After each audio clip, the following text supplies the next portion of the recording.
Ça fait beaucoup trop longtemps que j'ai pas fait de vidéo sur cette chaîne. Je vais regarder la date maintenant, parce que même moi, je sais pas. C'était il y a 5 mois. Vous voyez, il y a un bouton s'abonner quand vous cherchez mon nom, n'hésitez pas. Aujourd'hui, je vais vous parler de films et de cinéphilie, parce que j'aime beaucoup parler cinéma. Et de temps en temps, j'ai des débats un peu virulents avec des amis sur certains films, et j'ai du coup envie de parler de plusieurs films à ma manière. On va voir ça tout de suite. Le premier film dont on va parler aujourd'hui, c'est Wall-E, le Disney Pixar. Pour faire le pitch très rapidement, c'est l'histoire d'un petit robot qui est sur la Terre. La Terre n'est plus peuplée et il fait son boulot de nettoyage. Voilà, c'est l'histoire du petit robot, c'est très mignon, ça se passe très bien pendant 20 minutes. Et après, on se rend compte qu'en fait, les humains, oh là là, ils sont plus bipèdes parce qu'ils sont devenus gros, parce qu'ils vivent dans des genres de sièges qui bougent tout seuls. Oh là là, les humains vont mal. Oh, et la Terre est une poubelle, il y a plein de satellites autour et tous les humains vivent dans des vaisseaux parce que la Terre, ils l'ont cramée. On le sait. Je n'avais pas besoin d'aller voir un film de Pixar pour qu'on me dise « Oh, la Terre va mal ». C'est un truc moralisateur, sauf qu'une Fable de La Fontaine, en 5 minutes, tu l'as lu, il y a une morale, c'est clair. En 5 minutes, t'as compris. T'as pas besoin de 1h45 de film pour faire comprendre ta morale. Et la fin.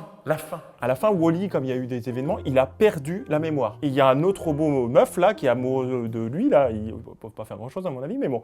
Eh ben, le robot meuf, il lui fait un bisou robot et il retrouve la mémoire. Non, ça ne marche pas. Moi, quand j'ai un problème de disque dur et que toutes mes données sont effacées, je suis pas là à faire comme ça sur mon disque dur pour qu'il fasse « Ah, trop bien, j'ai retrouvé tous tes dossiers ». Non, vraiment non. Je vais vous parler maintenant du Soldat Ryan, un film américain de guerre qui se passe pendant le débarquement en 1944.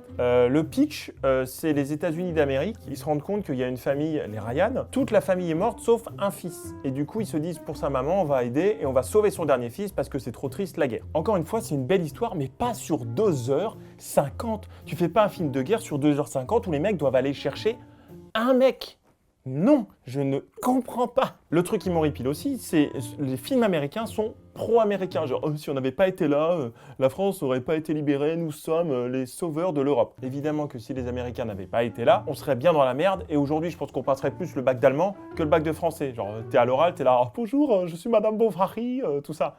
Ce serait le malaise. Du coup, évidemment qu'ils nous ont aidés. Mais le too much de, oh là là, on est les États-Unis, on est trop fort et tout, c'est non. Du coup, pendant 2h50 de film, on cherche le soldat Ryan. Au bout d'un moment, bien sûr, il le trouve. Et là, le mec fait faussement le héros en mode « Oh, je suis un héros, non, je veux rester avec mes potes. » Ça fait 2h30 que les mecs te cherchent dans le film. Tu rentres chez ta mère et tu te tais. C'est tout. Le héros du film, il a une petite tremblote dans le film. Ça pourrait être stylé parce qu'il pourrait être un peu vénère, mais ils le font passer pour un fragile tout le film. Il y a des moments où on ralentit, genre, est-ce qu'il va réussir à tirer? Il est faible, il est fragile. Mais oui, il va y arriver. Arrête de le faire passer pour un fragile. Il y a des violons et tout, nanana. Oh, c'est énervant de le faire passer pour un fragile. Au moins, à la fin, c'est cohérent. Il meurt, mais heureusement, parce que sinon, je serais encore plus vénère sur le film. Il faut le savoir, Tom Hanks a eu l'Oscar pour son rôle. Par rapport à Forrest Gump, on est tout en bas de l'échelle.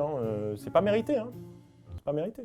On passe au film suivant. Ce troisième film, c'est Dark Knight Rises, qui est le dernier de la trilogie des Batman de Nolan. Je suis un énorme fan de Nolan, ne venez pas me conchier dans les commentaires sur ce que je vais dire. Je vais prendre 2-3 exemples qui m'ont énervé dans le film, parce qu'il y en a vraiment une pelletée qui m'ont énervé. Alors déjà, Bane, le grand méchant, qui est un mec emblématique dans les comics, le mec meurt comme dans un cartoon de Bugs Bunny et le chasseur. Genre vraiment, il est je vais te tuer, et là, pouf, il prend un coup de feu et il meurt. Donc les mecs font un build-up d'un personnage de ouf pendant tout un film et le mec meurt, c'est quand même une grosse balle, c'est plus ou moins un bazooka, mais un peu expédié quand même. On peut quand même dire qu'il y a un problème de mort dans le film, la mort de Cotillard. Je vais même pas critiquer ce passage, mais il y a quand même un problème. Je pense vraiment que soit elle a dû emmerder Nolan pour qu'il laisse ça en montage, mais ça vient pas d'elle, elle a dû faire 10 prises, il a laissé la pire au montage. Alors, tout le film, quand j'ai vu au cinéma, je me suis dit, faites qu'il fasse pas le compte à rebours de merde dans tous les nanars là, des années 80, où ça va être au dernier moment. Il se passe ça dans un film de cette qualité. À la fin, Batman, il s'en va et il y a le compte à rebours avant que ça explose.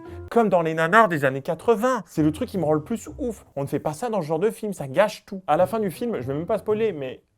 Ah si, je vais spoiler en fait. À la fin du film, Nolan adore faire des fins ouvertes. À la fin d'Inception, par exemple, il y a la toupie, on ne sait pas si elle tombe ou pas. T'es là, et t'es en haleine, et t'es dégoûté. À la fin de Batman, donc Batman s'est barré avec la bombe, ça explose au loin, tu sais pas s'il est mort ou là là. Et à la fin, tu vois Michael Caine, là, qui joue Alfred, qui a une terrasse de café, et il regarde dans le vide, comme ça, et là, il a un éclair, il hausse la tête, et le film aurait dû se finir là. Genre, tu sais pas s'il voit Batman. Et là, non. Changement de plan, et tu vois Batman en train de prendre un café en terrasse avec l'autre connasse de Catwoman, c'est limite s'il est pas là, on va aller voir une expo de Pierre Soulages, il y a plein de nouveautés.